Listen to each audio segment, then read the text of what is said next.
Imagine living in a society where working-class citizens are treated like garbage. Everything you ever do is in service of an oppressive monarch, and anyone who displeases the monarch gets sacrificed to a giant mechanical monster.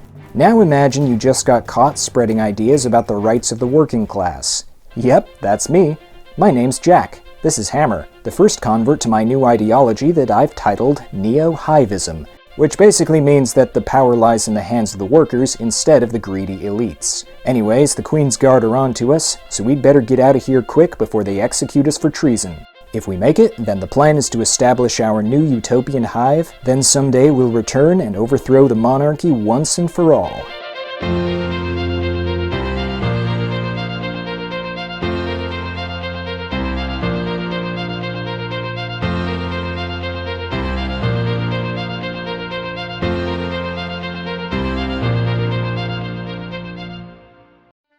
Our journey began, as most journeys do for free-thinking intellectuals like us, running away from law enforcement and getting beaten into the dirt. But where one of us falls, the other is there to pick him up. And having finally lost our pursuers, we decided to head north into the lands of the Hiveless. Sure, it was risky, given that the land was crawling with bandits and fiends, but Hammer was built like an anvil, and I knew he could protect us. Sure, he might have dropped me once or twice so he could outrun a gorilla, but he always came back for me. And even when we both became exhausted from all the running and felt like giving up, our persistence paid off. We found an old ruin, ripe for the pilfering, and after beating the door down for over an hour, pilfer we did. These treasures would be just what we needed to fund the founding of our new hive. Things were looking up for us. Right up until they weren't, when a group of bandits saw and rightfully ascertained that we would be easy pickings. So they shot Hammer in the kneecap so he couldn't keep running, then clubbed us both over the head. Turns out these guys weren't just bandits, but also slavers, beating down innocent travelers and forcibly recruiting them into their anti-imperial revolution. And while I was something of a revolutionary myself, I had sort of been imagining a revolution where I wasn't on the bottom rung of society. Unfortunately, my muscle man had been left in the dirt for some reason while I was taken to their camp. Then suddenly, ninjas jumped out of the bushes and ambushed the slavers. It was a cathartic sight to see, even though I was unconscious through the entirety of it. Meanwhile, Hammer managed to break out of his shackles and began limping toward my location. But it wasn't safe yet. Violent looters began kicking the snot out of anyone who was left standing, and bounty hunters followed behind them. Eventually, it became so chaotic that the slaves began fighting each other, though not very effectively. Hammer arrived just in time to get knocked down again, and once I finally woke up, I stole the clothes off a ninja and made a run for it.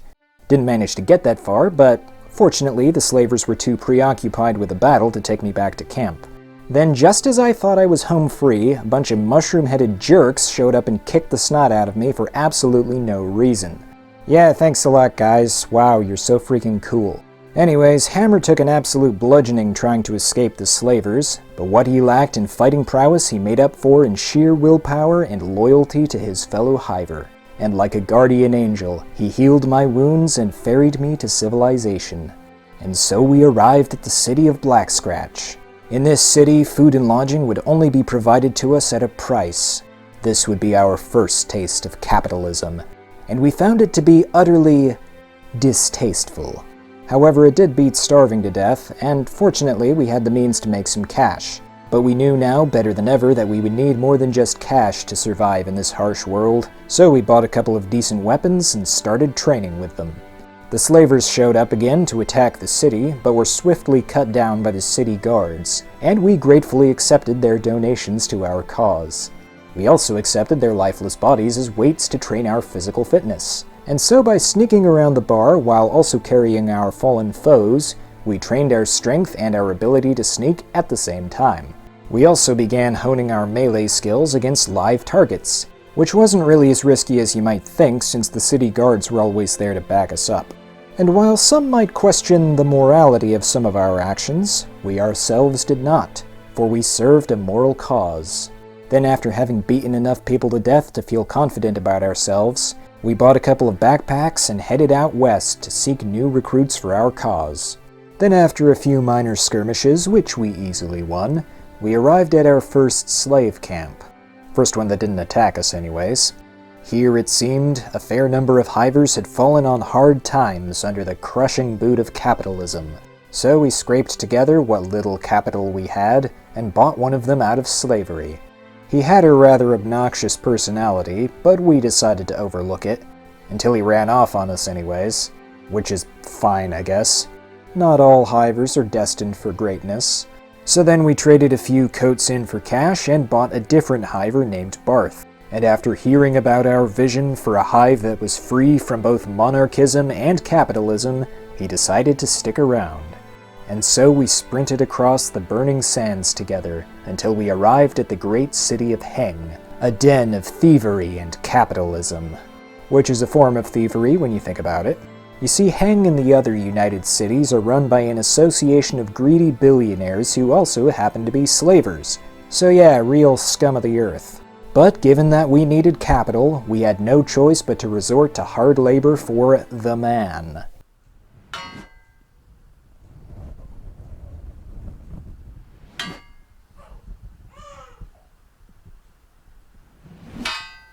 Just kidding. I'm not going to stand around 8 hours a day watching my new recruit break rocks to line this guy's pockets. No. Instead, we began engaging in the art of shoplifting, which is completely morally acceptable as long as it's done against capitalists. The only trouble was that most people weren't willing to buy shoplifted goods, and getting caught usually meant getting beaten to a pulp by the cops. But we found ways of getting around that. We soon discovered that the robotics trader and the barkeep didn't like each other, so we stole from one and sold to the other. Thus, we played the capitalists against one another while raking in capital of our own. Take that, billionaires! Then one day, fortune smiled upon us as a caravan of traders was beaten down by bandits outside the city. A generous month's supply of food was now ours. It's okay, it's for the cause. Now having acquired sufficient capital, we bought a membership with the local crime syndicate. They would buy shoplifted goods from anywhere, though unfortunately only at half price. They were also willing to train us to be good enough thieves to pull off a great heist, and I had just such a heist in mind. It was time to rob the city bank. A job like this required strategy, and being the free-thinking intellectual that I was, I came up with a pretty good strategy pretty quickly. Hammer walked in and distracted the cashier with his large, girthy frame, and I snuck past the cashier through the staff-only corridor. The wooden chests there didn't have a whole lot of cash in them, so I went straight for the safes. Using a tool set that I had nicked from the city maintenance workers, I worked away for hours at cracking those capital cages, being careful not to break my tools, of course. And oh, what sweet, sweet treasures lay within! 12 Leviathan pearls, each worth 12,000 cats. Oh baby, payday indeed. Unfortunately, they were way too heavy to sneak out with, so I threw on a large backpack, bagged all the pearls as quietly as I could, which wasn't quite enough evidently, and attempted to scramble my way out of there. As expected, the guards started beating the crap out of me, but I managed to make it outside and quickly bury my backpack in the sand. Then while the guards were busy throwing my battered backside in jail, Hammer ran by and recovered the backpack. The pearls were now ours, and not wanting to be ripped off by the Thieves Guild, we decided to sell them elsewhere. The robotics trader was the only other person in town who was willing to buy, so we sold him a few of them. And we were hoping to then head out of town since my prison sentence was up, but the authorities just kinda forgot about me and left me in my cell. What you're looking at is the injustice of the legal system, which disproportionately affects hivers, by the way. So, with that being the situation, I had Hammer and Barth skip town while I busted myself out. Now, I didn't get caught, but I still had a bounty on my head from the bank job, so it seemed best to put the United Cities behind us for the time being. And so we made for the dreaded Deadlands, a land of dark clouds and skin-melting acid rain. But acid doesn't affect hivers, so we were fine. We visited the local robots and made some more capital off them, then stopped in the bar for a drink. And behold, there before us sat a kindred spirit, a hiver fugitive of the United Cities named Razor. Turns out he got in trouble for punching a billionaire in the face. Right on. And seeing as he was in fact a skilled fighter, we offered to pay off his bounty in exchange for his services. Sure, it was expensive, but it was worth it. You see, in order to have a functioning hive, you need a sufficient number of administrators, soldiers, and manual laborers, with greater numbers of each type going down the list. Now you might be thinking that this is a type of classism, but it's not. It's a purely logical system based on genetics, not social class, so it's totally different. Anyways, the Deadlands didn't have much else to offer us, so we continued westward. Except for this downed robot whose stuff we stole. Shoplifted. Is it really stealing if you're taken from a robot? I don't think so. Machines aren't really people, so doesn't matter. And we were in fact champions of the people, real people, as on our way we were shaken down by some starving ex-peasants. And through a combination of my highly developed brain and natural charisma, I talked them into accepting a small payment instead of attacking us. We poor people need to stick up for each other. Now go forth, all of you, and stick it to the man.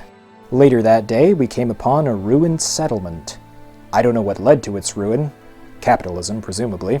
Anyways, we found some free weapons in there, so that was nice. Then after crossing a canyon and cresting the other side, we discovered a settlement that was only half ruined. Again, presumably by capitalism. Still, it was free from the iron grip of the billionaires, so we decided it wouldn't hurt to stop by for a while. Therein we noticed a large man with an even larger hammer, which just might be the perfect weapon for smashing capitalism. Someday we would return for it. We also noticed a peculiar specimen crouching in the corner of the bar. She was a defective queen, incapable of producing hivers. Now, being revolutionaries and all, ordinarily we would have killed a member of the royal family on sight. However, seeing as she was in exile like us, we figured it would be better to band together. Having a hiver who looked like a queen but wasn't really one might be useful for convincing more traditional hivers into joining our movement. So band together we did, and as we ran, she told us that beyond the hive of the West there was yet another hive, one in which the queen had recently died. Well, this sounded like the perfect place to find freshly freed minds for our cause. And as for the Western hive, we knew we wouldn't find any open-minded people there, for they were consumed with the evils of commercialism, only ever thinking about how to maximize their profits at the expense of the consumer. We set our eyes forward and ignored their advertisements, for our destiny lay in something greater. Thus, having put vanity behind us, we soldiered on toward the misty mountains. We looked forward to meeting fellow queenless intellectuals and hoped they could give us some good tips on how to get our new hive going.